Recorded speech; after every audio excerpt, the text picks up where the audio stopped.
দিয়ে কি আমরা চলতে পারি? আমাদের সন্তানের ভবিষ্যৎ ভেবে বিয়ের কথা বলেছিলাম, সমাজের ভয় নয়। তার মানে যদি তোমার এই অবস্থা না হতো তুমি আমাকে বিয়ে করতে না? জানি না, জানি না, আমি কিচ্ছু ভাবতে পারছি না। তুমি আমাকে বাধা দিও না। তুমি হয়তো ভাবছো তোমার মুহূর্তে দুর্বলতার সুযোগ নিচ্ছি। তোমার অপমান আমি সইতে পারবো না। না সবই, না সবই, শোনো, আমাকে ছেড়ে দাও প্লিজ। সবই, আমি সরি। তুমি জানো আমি আপসেট হয়ে পড়েছি। তুমি জানো আমি তোমাকে কখনো তো ছোট ভাবি না, কখনো তোমাকে অপমান করতে পারি না। তুমি এক কাজ করে যান, এ কথা এখন কাউকে জানিয়ে কাজ নেই। আমরা দুজনে মিলে বিলেত চলে যাই, লোকে জানবে যে আমরা পড়তে যাচ্ছি।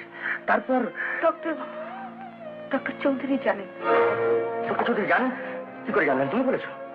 ডক্টর চৌধুরীর মতো অভিজ্ঞ লোকের চোখে ফাঁকি দেওয়া সম্ভব নয়। সেই কিন্তু কি করে? তিনি আজ আমাকে এক্সামিন করেছেন। তাহলে তোমার হয়ে গেল।